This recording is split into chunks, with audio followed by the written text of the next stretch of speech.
In the 6th century BCE, King Croesus of Lydia was considering a massive military strike against the Persian Empire. But before risking his vast wealth and army, he wanted a guarantee. Instead of blindly trusting the Oracle of Delphi, he dispatched messengers across the ancient world to run a test. He gave his emissaries a strict set of instructions. They were to wait exactly 100 days. On that specific day, and not a moment sooner, they were to approach the oracle and ask a single hidden question: what is the king doing right now? The oracle's response survives in the historical record. She described the smell of a hard-shelled tortoise and lamb's meat being cooked together inside a bronze cauldron. Hundreds of miles away, that is exactly what King Croesus was doing. Humans have always possessed an intense drive to access information beyond the limits of the five senses. For most of human history, tapping into that unseen world meant relying entirely on faith, shamans, and mystical rituals.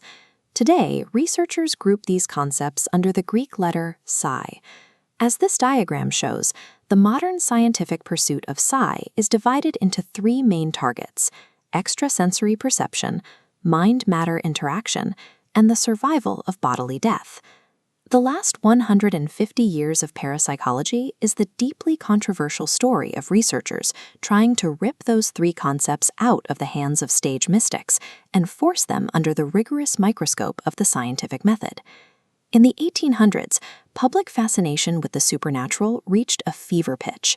Franz Mesmer drew crowds by manipulating invisible magnetic fluids for healing, while the Fox sisters in New York sparked the massive spiritualism movement by supposedly communicating with the dead through mysterious tapping sounds. This chart tracks these terms in books. The orange line tracks mesmerism spikes in the mid-19th century, matching the Fox sisters' popularity. In response, the red line tracks psychical research rising. In 1882, the Society for Psychical Research formed to investigate these claims objectively.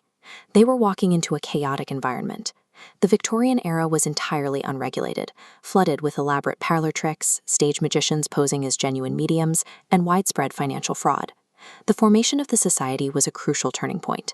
It represented the first coordinated attempt to impose a formal taxonomy and strict methodology on phenomena that had previously belonged exclusively to religious belief and weekend entertainment. By the 1930s, a psychologist named J.B. Rhine at Duke University wanted to wash off the lingering baggage of Victorian seances entirely. To distance his work from spiritualism, he popularized a new clinical academic term: parapsychology. This data visualization shows how Rhine moved the field directly into the laboratory. He used Zener cards, a standardized deck of 5 simple symbols, to force subjects into making measurable choices. With a strict 1 in 5 chance of guessing correctly by pure luck, researchers could plot the results and look for mathematically significant deviations on a bell curve. This strict statistical approach worked. In 1969, the Parapsychological Association achieved official affiliation with the American Association for the Advancement of Science, securing the highest level of academic validation. That institutional credibility opened doors at the highest levels of government. It directly paved the way for millions of dollars in federal funding, most notably leading to the CIA's top-secret Stargate program, which spent decades attempting to train psychic spies for remote intelligence gathering. By the 1970s, parapsychology had secured university laboratories, established rigorous mathematical frameworks, and integrated into military operations. The field had achieved exactly the kind of mainstream legitimacy early researchers had set out to build. However, that high-profile legitimacy painted a massive target on the discipline. It triggered a fierce, highly coordinated backlash from the modern skeptics movement, spearheaded by the stage magician James Randi. Randi decided to test the testers. He launched a covert operation called Project Alpha, privately training 2 young amateur magicians to infiltrate a heavily funded parapsychology lab at Washington University in St. Louis. The 2 young men spent years inside the facility, carefully exploiting blind spots in the lab's observational protocols. They used sleight of hand to bend metal and manipulate electrical fuses, producing consistently fraudulent psychic effects that completely convinced the academic researchers. When Randi finally went public and revealed the hoax to the media, the fallout was catastrophic. The revelation severely damaged the field's public credibility and caused crucial institutional funding to evaporate almost overnight. Project Alpha's success exposed a systemic vulnerability in academic testing. Standard laboratory protocols are designed to measure passive elements of nature, not subjects actively trying to deceive the researchers. As a result, the pendulum of public trust swung violently back towards strict skepticism. The skeptical takedown forced the discipline into another major evolution.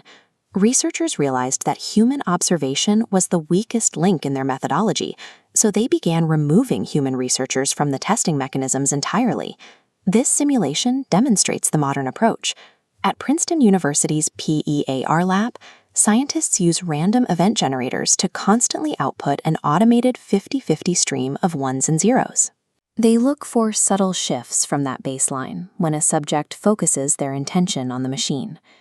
To shed historical stigmas, modern investigations now largely operate at mainstream universities under the umbrella of consciousness studies, exploring the intersection of the human mind and quantum physics. This endless cycle of belief and backlash reveals our unyielding drive to investigate the unknown edges of the human mind, even risking professional ruin. Whether these long-standing claims ultimately turn out to be quantum entanglement, new laws of physics, or just statistical noise in the data, the true spirit of science lies in the refusal to leave the seemingly impossible untested.